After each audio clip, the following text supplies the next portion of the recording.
اب آیت نمبر 75 سے اللہ تبارک و تعالی درمیان میں مسلمانوں سے خطاب فرما رہے ہیں، اور ان مسلمانوں سے جو یہ چاہتے تھے کہ یہودی اسلام لے آئیں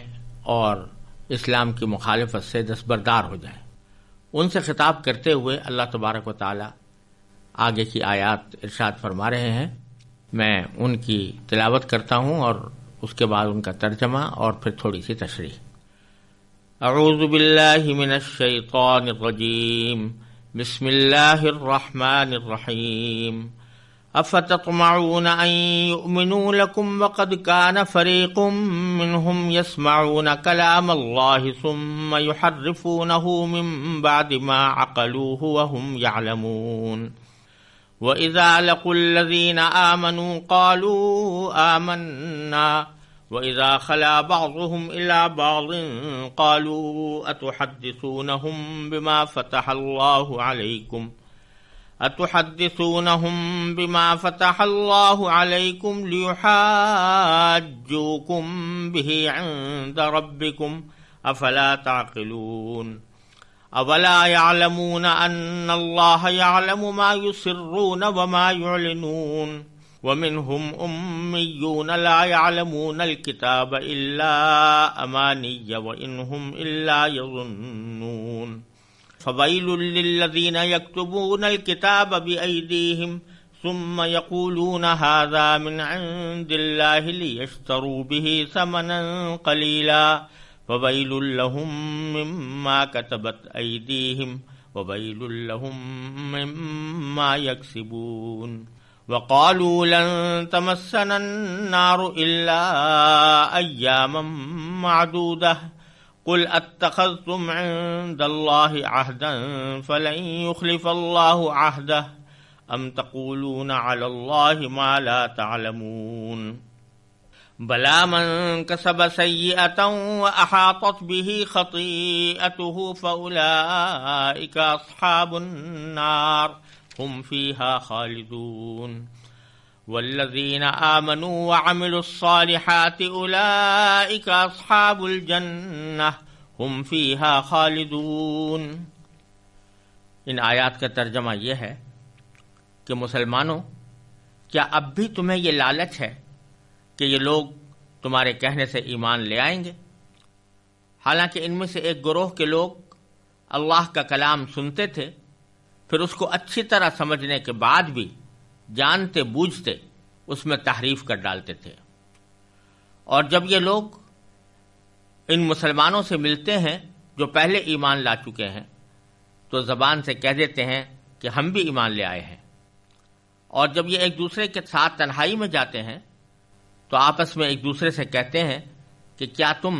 ان مسلمانوں کو وہ باتیں بتاتے ہو جو اللہ تبارک و تعالی نے تم پر کھولی ہیں، تاکہ یہ مسلمان تمہارے پروردگار کے پاس جا کر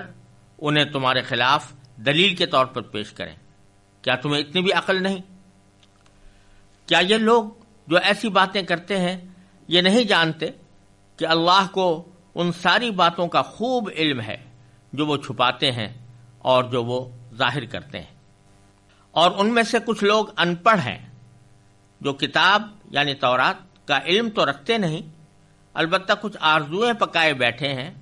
اور ان کا کام بس یہ ہے کہ وہم و گمان باندھتے رہتے ہیں۔ لہذا تباہی ہے ان لوگوں کی جو اپنے ہاتھوں سے کتاب لکھتے ہیں، پھر لوگوں سے کہتے ہیں کہ یہ اللہ کی طرف سے ہے تاکہ اس کے ذریعے تھوڑی سی آمدنی کما لیں۔ پس تباہی ہے ان لوگوں پر اس تحریر کی وجہ سے بھی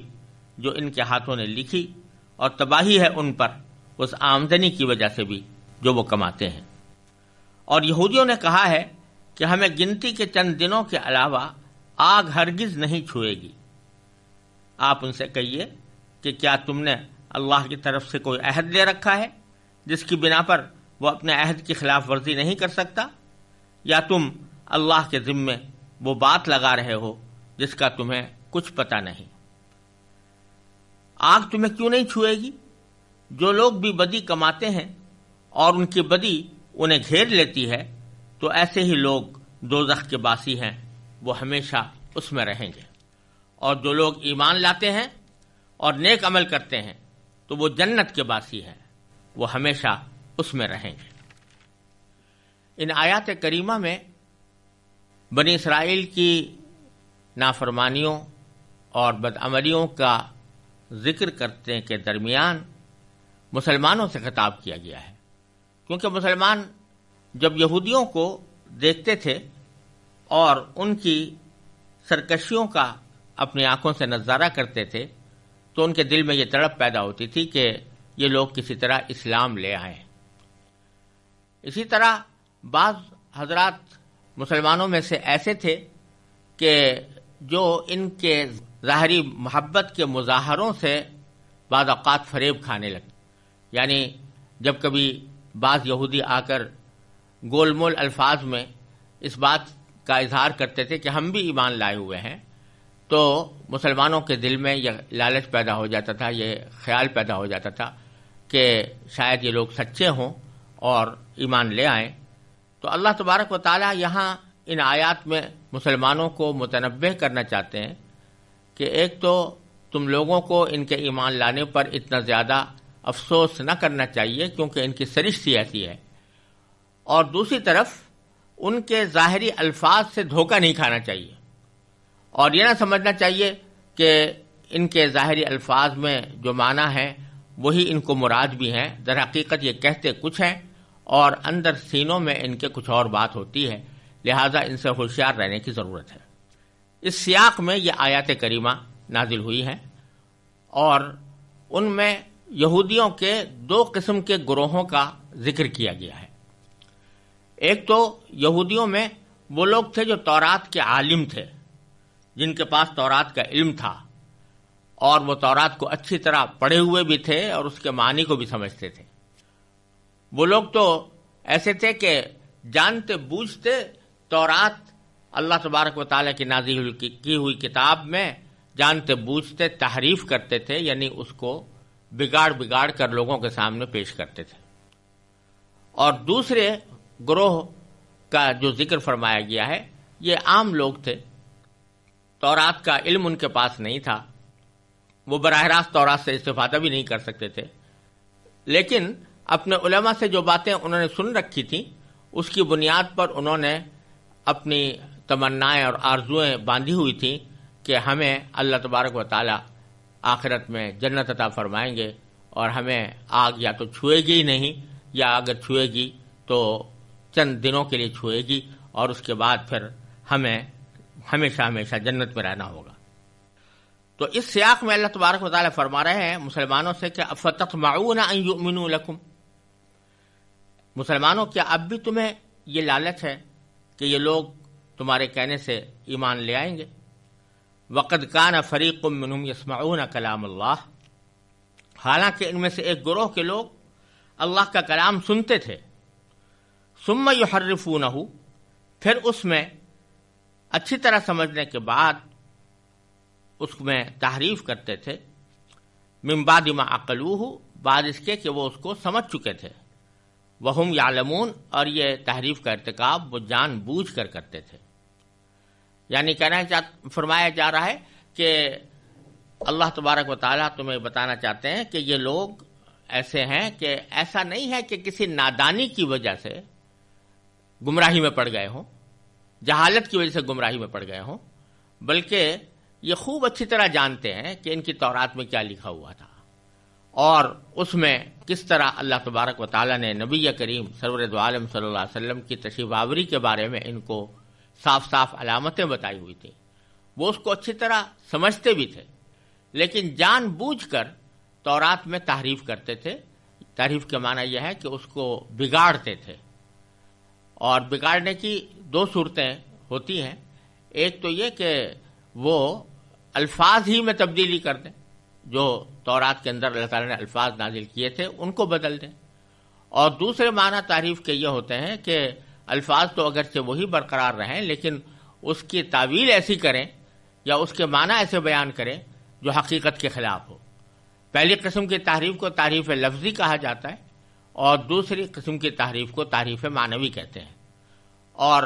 اہل کتاب نے اپنی کتابوں میں دونوں قسم کی تعریفیں کی ہیں اور اس کے ثبوت موجود ہیں، اور اس کی تفصیل حضرت مولانا رحمۃ اللہ صاحب کیرانوی رحمۃ اللہ علیہ نے اپنی کتاب اظہار الحق میں بہت وضاحت کے ساتھ اور بڑے مضبوط دلائل کے ساتھ بیان فرمائی ہے۔ اس کتاب کا اردو ترجمہ بائبل سے قرآن تک کے نام سے میری تحقیق اور تشریح کے ساتھ شائع ہو چکا ہے۔ جن حضرات کو یہ بات معلوم کرنی ہو وہ اس کی طرف رجوع کر سکتے ہیں۔ اللہ تبارک و تعالیٰ ان دونوں قسم کی تعریفوں کا ذکر فرما رہے ہیں کہ یہ لوگ اچھی طرح سمجھنے کے بعد بھی جانتے بوجھتے اس میں تعریف کر ڈالتے تھے۔ تو یہ جب لوگ جانتے تھے اور سمجھتے تھے، اس کے باوجود محض اپنی ذاتی خواہشات کی بنا پر یا حسد کی بنا پر یہ تعریف کر رہے تھے، تو ان سے امید کیا رکھی جا سکتی ہے کہ وہ صحیح معنی میں اسلام لے آئیں گے یا صحیح معنی میں حق کو قبول کر لیں گے؟ کیونکہ یہ کسی غلط فہمی میں مبتلا نہیں ہے، بلکہ گمراہی میں انہوں نے اپنے آپ کو جان بوجھ کر ڈالا ہوا ہے۔ پھر آگے ان کا یہ ایک طریقہ بیان فرمایا کہ وَإِذَا لَقُوا الَّذِينَ آمَنُوا، اور جب یہ لوگ ان مسلمانوں سے ملتے ہیں جو پہلے ایمان لا چکے ہیں، تو قالو، تو وہ یہ زبان سے کہہ دیتے ہیں کہ آمنا، یعنی ہم بھی ایمان لے آئے ہیں۔ اب ان میں دو احتمال ہیں۔ ایک تو یہ کہ یہ ذکر ہو رہا ہے یہودیوں میں سے ان لوگوں کا جو منافق بھی تھے، یعنی زبان سے مسلمانوں کے سامنے اپنے آپ کو مسلمان ظاہر کرتے تھے اور مسلمانوں ہی کی طرح اپنے آپ کو رکھنے کی کوشش کرتے تھے، لیکن در پردہ وہ مسلمان نہیں تھے۔ اور دوسرے، اس میں وہ لوگ بھی داخل ہیں کہ جو در حقیقت یہ جملہ جو کہتے تھے کہ ہم بھی ایمان لے آئے ہیں، تو ان کا در حقیقت مقصد یہ ہوتا تھا کہ ہم تو اپنی کتاب پر یعنی تورات پر ایمان رکھتے ہیں، حضرت موسیٰ علیہ السلام کی رسالت پر ایمان رکھتے ہیں، اور یہ ایمان لانا ہمارے لیے کافی ہے۔ ہمیں نبی کریم صلی اللہ علیہ وسلم پر ایمان لانے کی یا قرآن پر ایمان لانے کی ضرورت نہیں ہے۔ تو مسلمانوں کے سامنے ایک ایسا گول مول جملہ بولتے تھے کہ ہم تو خود مومن ہیں یا ہم تو خود ایمان لا چکے ہیں، جس سے مسلمانوں کو یہ ظاہر ہو کہ یہ رسول کریم صلی اللہ علیہ وسلم پر اور قرآن پر ایمان لا چکے ہیں، لیکن حقیقت میں وہ ان کا مقصد کچھ اور ہوتا تھا۔ اب ان کا حال یہ ہے کہ زبان سے تو انہوں نے کہہ دیا کہ ہم ایمان لائے ہیں، وَإِذَا خَلَا بَعْضُهُمْ إِلَىٰ بَعْضٍ، اور جب یہ ایک دوسرے کے ساتھ تنہائی میں جاتے ہیں تو قالو، وہ یہ آپس میں ایک دوسرے سے کہتے ہیں کہ اتحدثونہم بما فتح اللہ علیکم، یعنی ایک دوسرے کو ملامت کرتے ہیں۔ ملامت یہ کرتے ہیں کہ بعض یہودی مسلمانوں کی خوشنودی حاصل کرنے کے لیے تورات کے وہ حصے ان کو بتا دیا کرتے تھے جن میں نبی کریم سرور دو عالم صلی اللہ علیہ وسلم کی تشریف آوری کی پیشین گوئی کی گئی ہے، بشارتیں دی گئی ہیں۔ وہ تورات کے حصے ان کو سنا دیتے تھے کہ دیکھو یہ تو ہماری تورات میں پہلے سے لکھا ہوا ہے کہ نبی کریم صلی اللہ علیہ وسلم تشریف لائیں گے، ان کی علامتیں یہ ہوں گی۔ تو جو لوگ یہ بتا دیتے تھے مسلمانوں کی خوشنودی حاصل کرنے کے لیے، ان سے دوسرے یہودی خطاب کر کے یہ کہتے تھے کہ کیا تم ان مسلمانوں کو وہ باتیں بتاتے ہو جو اللہ تعالیٰ نے تم پر کھولی ہیں، بما فتح اللہ علیکم، جو تم پر کھولی ہیں، یعنی جو باتیں تمہارے سامنے اللہ تعالیٰ نے بیان فرمائی ہیں تورات میں، وہ تم ان کو بتا دیتے ہو۔ لیحاجوکم بہ عند ربکم، تاکہ یہ مسلمان، اس کا انجام یہ ہوگا کہ جب تم ان کو یہ باتیں بتاؤ گے تو یہ مسلمان تمہارے پروردگار کے پاس جا کر انہیں تمہارے خلاف دلیل کے طور پر پیش کریں گے اور کہیں گے کہ دیکھو یہ ہمیں خود ان یہودیوں نے بتایا تھا کہ تورات کے اندر نبی کریم صلی اللہ علیہ وسلم کی تشریف آوری کی پیشین گوئی موجود ہے، اس کے باوجود یہ لوگ نبی کریم صلی اللہ علیہ وسلم پر ایمان نہیں لاتے، تو یہ وہاں جا کر دلیل کے طور پر تمہارے پیش کریں گے کہ ہم سے خود انہوں نے کہا تھا، اس کے باوجود یہ ایمان نہیں لاتے۔ افلا تعقلون، تو کیا تم اتنی سمجھ نہیں رکھتے کہ مسلمانوں کو ایسی باتیں نہیں بتانی چاہیے؟ اب یہ ان کی حماقت تھی کہ گویا اللہ تبارک و تعالیٰ کو پتہ نہیں ہے کہ تورات میں کیا لکھا ہوا ہے اور یہ لوگ زبان سے کیا کہہ رہے ہیں اور ان کے دل میں کیا ہے، تو آگے اللہ تبارک و تعالیٰ نے فرمایا اولا یعلمون، کیا یہ لوگ یہ نہیں جانتے ان اللہ یعلم ما یسرون وما یعلنون، کہ اللہ تبارک و تعالیٰ کو ان ساری باتوں کا خوب علم ہے جو وہ چھپاتے ہیں، ما یسرون جو وہ چھپاتے ہیں، وما یعلنون اور جو وہ ظاہر کرتے ہیں. لہذا ان کے ظاہر کرنے اور چھپانے سے کچھ فرق نہیں پڑتا. اللہ تبارک و تعالیٰ کو ان کا سارا حال معلوم ہے اور اس کے نتیجے میں ان کو جو کچھ سزا ملنی ہے وہ مل کر رہے گی. یہ تو ذکر تھا یہودیوں کے اس گروہ کا جو تورات کے عالم تھے. آگے اس گروہ کا ذکر ہے کہ جو خود عالم نہیں تھے لیکن ان عالموں کے کہنے سے وہ دل میں یہ آرزویں چھپائے بیٹھے تھے کہ بس ہم ہی اللہ تعالیٰ کے منتخب بندے ہیں اور ہمارے سوا کوئی اور اللہ تبارک و تعالیٰ کا محبوب نہیں ہے اور ہم ہی کو جنت ملنے والی ہے. ان کا ذکر کرتے ہوئے فرمائے وَمِنْهُمْ أُمِّيُّونَ، ان یہودیوں میں سے کچھ لوگ ان پڑھ ہیں، لا يعلمون الکتاب، جو کتاب یعنی تورات کا علم تو رکھتے نہیں، الا امانیہ، البتہ کچھ آرزویں ہیں جو انہوں نے پکا رکھی ہیں، اور ان کا کام یہ ہے کہ وَإِنْهُمْ إِلَّا يَظُنُّونَ، ان کا کام بس یہ ہے کہ وہم و گمان باندھتے رہتے ہیں، یعنی یہ وہم اور یہ گمان کہ بس ہم ہی کو اللہ تبارک و تعالی جنت عطا فرمائیں گے، ہمارے سوا کسی اور کو نہیں ملے گی. تو آگے اللہ تبارک و تعالی دونوں گروہوں کے بارے میں یہ فرماتے ہیں کہ ان کا انجام کیا ہونے والا ہے. فویل للذین یکتبون الکتاب بایدیہم، پس تباہی ہے ان لوگوں کے لیے جو اپنے ہاتھوں سے کوئی تحریر لکھتے ہیں، ثم یقولون ھذا من عند اللہ، پھر کہتے ہیں کہ یہ اللہ تعالیٰ کی طرف سے ہے، لیشتروا بہ ثمنا قلیلا، تاکہ اس کے ذریعے تھوڑی سی آمدنی کما لیں. یہ ذکر ان یہودیوں کا ہے کہ جو عالم تھے اور لوگوں کو گمراہ کرنے کے لیے خود کتاب میں یعنی تورات میں اپنے ہاتھ سے تبدیلیاں کرتے تھے، اپنے ہاتھ سے لکھ کر کوئی جملہ بڑھا دیا اور کہا کہ یہ اللہ تعالیٰ کی طرف سے ہے. اس میں اس بات کی صراحت ہے کہ تورات میں یہ لوگ صرف معنوی تحریف ہی نہیں کرتے تھے بلکہ لفظی تحریف بھی کرتے تھے، اپنی طرف سے جملے بنا کر ان کو تورات کی طرف منسوب کر دیا کرتے تھے. تو ان کے لیے فرمایا کہ ان کے لیے تباہی ہے. تباہی کے لیے لفظ استعمال ہوا ہے فویلن، ویلن. ویل کے معنی عذاب کے بھی ہوتے ہیں، تباہی کے بھی ہوتے ہیں، افسوس کے بھی ہوتے ہیں. تو یہاں ان پر افسوس کا اظہار کیا جا رہا ہے ان کے اس عمل پر، اور ان کا انجام بتایا جا رہا ہے کہ ان کو بہت سخت عذاب ہوگا اور تباہی ہوگی. پھر آگے فرمایا فویل لہم مما کتبت ایدیہم وویل لہم مما یکسبون، تباہی ہے ان کے لیے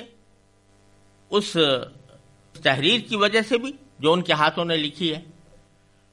اور وویل لہم مما یکسبون، اور تباہی ہے ان پر اس آمدنی کی وجہ سے بھی جو وہ کماتے ہیں. یعنی ایک تو قرآن کریم یا اللہ تعالیٰ کی کسی کتاب کے اندر کوئی ادنا تبدیلی جان بوجھ کر کرنا، یہ بذات خود ایک بہت بڑا عظیم گناہ ہے جس کا نتیجہ بہت بڑی تباہی کی صورت میں نکلنے والا ہے. تو یہ تورات کے اندر جو جانتے بوجھتے تبدیلی کرتے ہیں تو ایک تو تباہی ان کے لیے اس وجہ سے ہے، دوسرے یہ کہ اس تبدیلی کے نتیجے میں وہ آمدنی کماتے ہیں، یعنی رشوت لے کر بعض اوقات تورات میں تبدیلیاں کرتے ہیں اور اس کی وجہ سے ناجائز آمدنی کماتے ہیں. تو ناجائز آمدنی کا کمانا یہ بذات خود ایک بہت بڑا جرم ہے اور یہ بھی ان کو تباہی کی طرف لے جانے والا ہے. اور آگے پھر اللہ تبارک و تعالیٰ نے اس چیز کی وضاحت فرمائی ہے کہ جو پیچھے کہا گیا تھا کہ انہوں نے تورات کو ایک آرزو باندھنے کا ذریعہ بنا رکھا ہے، انہوں نے آرزویں باندھ رکھی ہیں. یہ ان لوگوں کا ذکر ہے کہ جو کتاب کا علم تو رکھتے نہیں تھے لیکن انہوں نے اپنے علماء کے کہنے کی وجہ سے کچھ تمنائیں باندھی ہوئی تھیں، آرزویں باندھی ہوئی تھیں. تو وہ آرزویں کیا تھیں اس کا ذکر اگلی آیت میں فرمایا وَقَالُوا لَن تَمَسَّنَا النَّارُ إِلَّا أَيَّامًا مَّعْدُودَةً. انہوں نے یہ بات کہی ہے کہ ہمیں گنتی کے چند دنوں کے علاوہ آگ ہرگز نہیں چھوئے گی۔ مطلب کہنے کا یہ ہے کہ ہم تو اللہ تعالیٰ کے محبوب بندے ہیں، لاڈلے بیٹے ہیں اللہ تبارک و تعالیٰ کے، لہذا ہم دنیا میں کچھ بھی کرتے رہیں تو اول تو ہم جہنم میں جائیں گے نہیں، اور اگر بہت ہی بدعمالیاں ہوئیں اور اس کی وجہ سے اللہ تبارک و تعالیٰ نے ہمیں دوزخ میں داخل کیا تو بھی کچھ دن وہاں رہیں گے، اور اس کے بعد پھر ہم ہمیشہ ہمیشہ جنت کے باسی بن جائیں گے۔ یہ آرزویں انہوں نے باندھ رکھی تھیں۔ تو اللہ تعالیٰ اس پر تبصرہ کرتے ہوئے فرماتے ہیں، قل، نبی کریم صلی اللہ علیہ وسلم سے خطاب ہے کہ آپ ان سے کہہ دیجئے، اتخذتم عند اللہ عہدا، کہ کیا تم نے اللہ تعالیٰ کی طرف سے کوئی عہد لے رکھا ہے، فلن یخلف اللہ عہدہ، جس کی بنا پر وہ اپنے عہد کی خلاف ورزی نہیں کر سکتا۔ کیا اللہ تعالیٰ نے کوئی تم سے یہ وعدہ کیا ہے، کوئی عہد دیا ہے کہ ہم تمہیں کبھی بھی دوزخ میں داخل نہیں کریں گے اور ہمیشہ ہمیشہ جنت میں رکھیں گے؟ کیا ایسا کوئی عہد ہے؟ ظاہر ہے کہ ایسا کوئی عہد موجود نہیں تھا۔ یا ام تقولون علی اللہ ما لا تعلمون، یا پھر تم اللہ تعالیٰ کے ذمے وہ بات لگا رہے ہو جس کا تمہیں کچھ پتہ نہیں۔ اب آگے حقیقت اللہ تعالیٰ بیان فرماتے ہیں، بلا، تم جو کہہ رہے ہو کہ ہمیں آگ نہیں چھوئے گی مگر چند دنوں کے لیے، تو کیوں نہیں چھوئے گی؟ من کسب سیئۃ، اللہ تعالیٰ کا عدل و انصاف کا قانون یہ ہے کہ جو لوگ بھی بدی کماتے ہیں، جو لوگ بھی کوئی برائی کماتے ہیں، وَأَحَاطَتْ بِهِ خَطِيئَتُهُ، اور ان کی بدی انہیں گھیر لیتی ہے۔ کیا معنی کہ ایک تو بدی آدمی اس طرح بھی کرتا ہے کہ ایمان تو لے آیا ہے اور مومن ہونے کے لیے جو شرائط ہیں اس نے پوری کر دی ہیں، پھر بھی اس سے کوئی غلطی ہو گئی تو یہ بدی تو بے شک ہوئی، لیکن بدی نے اسے گھیرا نہیں۔ لیکن ایک صورت یہ ہے کہ آدمی اللہ تعالیٰ کے اوپر یا اللہ تعالیٰ کی کتاب پر یا اللہ تعالیٰ کے رسولوں پر یا ضروری معتقدات پر ایمان نہ لائے اور اس سے انکار کرے، کفر کا راستہ اختیار کرے، تو اس وقت بدی اس کو گھیر لیتی ہے۔ بدی کے گھیرنے کا مطلب یہ ہے کہ اب وہ پورا بدی کا پلندہ بن گیا۔ تو جس کو بدی گھیر لیتی ہے فَأُولَئِكَ أَصْحَابُ النَّارِ، تو ایسے لوگ ہی دوزخ کے باسی ہیں۔ دوزخ کے باسی ہیں یعنی دوزخ کے رہنے والے ہیں۔ ہم فیہا خالدون،